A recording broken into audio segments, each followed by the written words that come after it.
we have ahead of us to get folks up and running, but I can assure you that we are committed as a company to make sure that everybody gets their lights back on as quickly as possible. As you know, this was a massive storm that battered Florida for over 72 hours. A lot of challenges ahead, still a lot of high water and flooding that is taking place across the state, which is making it a challenge, but we are making good progress on getting the lights back up for folks across the state. I first want to take a moment to say thank you. First, I want to say thank you to all of the customers for understanding that I know it's hard. I know this is a challenge. Quite frankly, for many of you, this is a life-changing event on the property damage that's occurred is nothing short of catastrophic. And for those who are still out of power, I appreciate your understanding. We are continuing to focus on getting you up as quickly and safely as possible.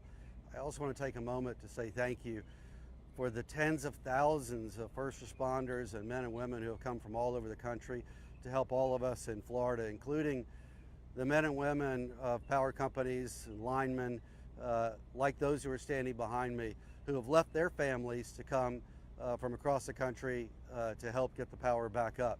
We have employees who have also lost their homes and their families are displaced, and yet they're here making sure that all of our customers get the power back up as quickly as possible. So to all of you, thank you. I appreciate the effort, the dedication, the caring that you've demonstrated already.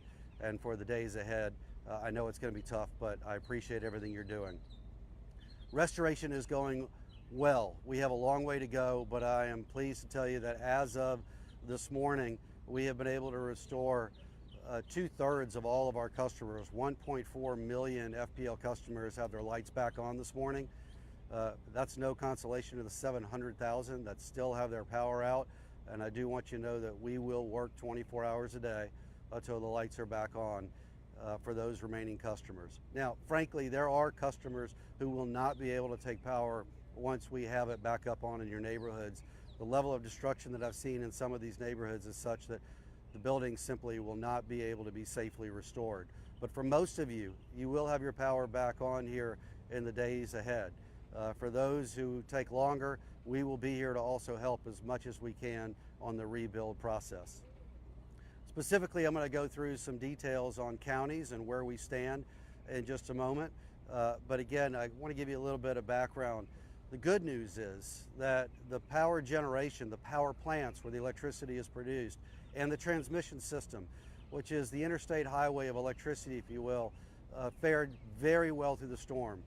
The billions of dollars that have been invested in storm hardening and making the facilities resilient have paid off. We had no structural damage to any of our power plants. We had no structural damage. In fact, we did not lose one single transmission tower across all of FPL's territory, which is 8,000 miles of transmission in Florida. That's very important because it means we're not having to rebuild those critical pieces of infrastructure. There is a lot of debris that blew into the lines, and we are clearing that today to make sure that we can get the power back up to all those big transmission lines and the feeders that run along the major thoroughfares. But overall, the system held up really well. Now, down in the neighborhood levels, there is more damage. A lot of trees went over, unfortunately, in the storm. The ground was saturated, the winds were high. That means trees go over, and no matter how much concrete or steel you put in, if an oak tree goes over, it's still going to take out a pole, and the line is going to go down, and that's an area we'll have to repair or rebuild. Overall, though, I will say that the system held up really well, and the undergrounding that we've been able to accomplish, which is about 40% of the system currently, held up really, really well. In fact, preliminary data shows that undergrounding did about 5 times better than the overhead lines, which makes a lot of sense because it's not subject to those trees going down as well as the debris blowing through the air. So again, let's go into some details on where we stand from a county by county perspective. I'll give you the best estimates that we have as of 7 o'clock Eastern time this morning. We have essentially restored all customers in Baker, Bradford, Broward, Clay, Columbia, Hardy, Miami-Dade, Monroe, Nassau, Palm Beach, Suwannee, and Union counties. By the end of today, 95% of all of our customers in Alachua, Martin, Indian River, Putnam, St. Lucie, and St. John's will be restored. By tomorrow, we expect 95% or more of our customers to be restored in Brevard and Okeechobee counties. By end of day Tuesday, we expect 95% of our customers to be restored in Flagler, Seminole, and Volusia. It does not mean that customers won't be on or restored before that. It means that 95% will be by then. We are working around the clock in every single one of those counties today to make sure customers are getting up as quickly as possible. Now, I will tell you that there are still counties and areas where we are still finalizing our damage assessment, where the damage was more extensive because of where the hurricane came on shore and the greatest winds affected our customers. In Charlotte, Collier, DeSoto, Glades, Hendry, Highlands, Lee, Manatee, and Sarasota counties, we expect to be able to provide ETRs, estimated times to restore, by the end of business today. We've made really good progress in patrolling all these areas and getting the data in. We'll have better information. I want you to have the best information possible so you can make decisions of what's best for your family based on the estimates that we'll have on times to restore. We'll also be constantly updating that information, and it will be posted on our website, as well as you can get access through our app. If you haven't downloaded it, I recommend you download our app or go to the FPL.com website for the updated information. Obviously, there's also other platforms you can get, like what you're seeing right now on Facebook, Twitter, and other platforms to get information as well. Before I take questions, I'd like to also ask everybody to really focus on safety. We're here where it's blue skies, the sun is out, and people have a tendency to let their guards down. Now is not the time to do that. We still have 700,000 customers who are out. Many of them are using portable generators. Please, for those who are, pay attention to the instructions on those. Do not have the generator in your garage or your carport next to an open window. People every single storm unfortunately die from carbon monoxide poisoning because they don't properly use a backup generator. Please don't take any chances and pay attention on how you use that equipment. I was driving here and I saw cars going through intersections with no stoplights operating as if they were getting a green signal. Please don't just go through a traffic light if it's not working. Consider it a four-way stop and stop at the intersection and look both ways before you cross that intersection. Every storm, people unnecessarily are injured or killed in traffic accidents because they do not treat intersections without power as a four-way stop. Many safety tips are available for you at our website. Please access that and pay attention to areas also about high water. I saw areas today where we still have major roads and highways flooded. Don't drive through high water. Don't wade through high water. There could be hidden dangers, including energized power lines still, that will end up significantly either harming or killing you if you're not careful. So please stay out of the high water, stay out of flooded areas as well, and again, keep safety top of mind. I'll close by again saying thank you. Thank you to all of the crews that have come from across the country to help, the 20,000+ people who are helping FPL in the field today, and all of our customers for your understanding. We know it's very, very difficult to not have power. We are committed to getting your lights on as quickly and safely as we can, and we will not stop until we get the job done.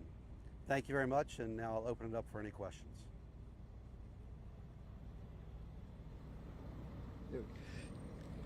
Do you know how many workers are out right now working to restore power? Yeah, so in the field right now across Florida, we have over 20,000 people that are working in all the counties that are affected that I spoke about earlier, restoring power. Here in Sarasota County, we have several thousand workers, over 2,500 that are deployed and more that are coming in as well. As each county clears customers that are restored, we will then move equipment and people into the counties that are still affected and continue to swarm the problem. The challenges that we're having right now is that it's still difficult to move a lot of equipment. I just came across the state, and we couldn't even come down State Road 70 as an example. Arcadia is still underwater, and State Road 70 literally is underwater. I-75, portions of I-75 were closed earlier around the Myakka River, and I know they've been able to open up, I believe, I-75 north in that area, but I-75 south is still closed. So we're having to move equipment and people through other alternative roads, but we're going to do that throughout the day and continue to collapse in to, frankly, southwest Florida from Manatee and Sarasota County all the way down to Collier County. All of our resources are collapsing into here as well. And as soon as the floodwaters recede, we'll be able to get more access in the areas where simply today we cannot get access and get trucks in order to restore the power. You said Sarasota could have power back by end of business today. Do you have an estimate for like Manatee and Charlotte? Yeah, so actually Manatee and Sarasota, we're still doing the damage assessment. By end of business today, we'll have estimated times to restore. Okay. I do not expect Sarasota and Manatee counties to be restored by the end of business today. I wish I could tell you that were the case, but there are still areas where we have not been able to get access other than using our drones because of high water. That said, we are bringing more resources in, and we're going to get a lot of people up today as we can get more tree and debris off of the lines and start to get people switched in. There are pockets of substantial damage where trees went over and actually took out power poles. Those will have to be replaced and rebuilt rather than repaired. Eric, we also have a few questions from our media relations inbox. Okay. The first question asks, how do you determine who gets power first? So our top priority is the most people restored as quickly as possible. So we start with the generating plants and the transmission system, which I spoke about earlier, because that is the area where if we can't get the power created and to the main areas, it doesn't do any good to have power generated then at the transmission system or the substations, say, and down at the neighborhoods. But our focus is maximum number of people as quickly as possible, and that's how we prioritize. We also will work on those areas where we can get access to. So if we can't get access to a neighborhood, we will then move on to another neighborhood where we can get access and then come right back as soon as the floodwaters recede, or in certain cases where the roads have been cleared because they've been blocked. Most roads now seem to be open. You know, I got to give a shout out to our first responders, the Department of Transportation, the state of Florida, the National Guard. They were out as soon as the winds dropped below 45 miles an hour. They were out with front end loaders, clearing debris, making pathways so our equipment could get in there. That is so critically important, and I want to thank the state and the county and the cities for all of their help in getting this done. The emergency management system in Florida worked beautifully. We can always get better, we can always learn, but I will tell you, all the EOCs have really worked together, the emergency operations centers, the leadership in the counties, the cities, and the state have all come together to get Floridians back up on their feet as quickly as possible. The next question is, how are critical facilities doing in Southwest Florida? I'm sorry, can you repeat it? I'm glad to hear a plane overhead. It means the airport's back open, which is terrific. We worked hard to get the lights back up there, but it's a little loud. Yeah, how are critical facilities doing in Southwest Florida? We also focus on critical infrastructure facilities in each county.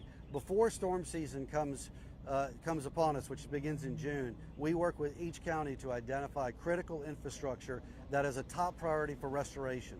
So think hospitals, think 911 call centers, police, fire, water and wastewater treatment facilities. These are all considered critical infrastructure facilities. There's a whole list of them.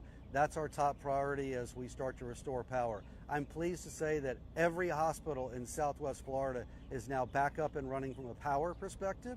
There are some that I saw yesterday down south of here in Lee and Collier that have structural damage, so they are going to be having to deal with that. But every hospital in Southwest Florida and actually in our entire service territory has power to it.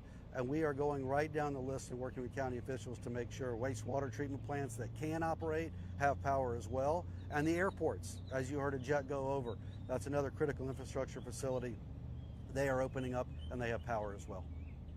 Those are all the questions we have. Thank you. Great. Thank you very much. I appreciate everybody's support.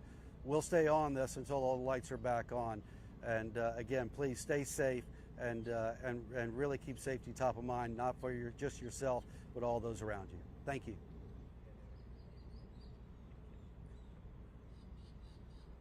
Okay. You got the hand on your back, bud. Oh man, thank you.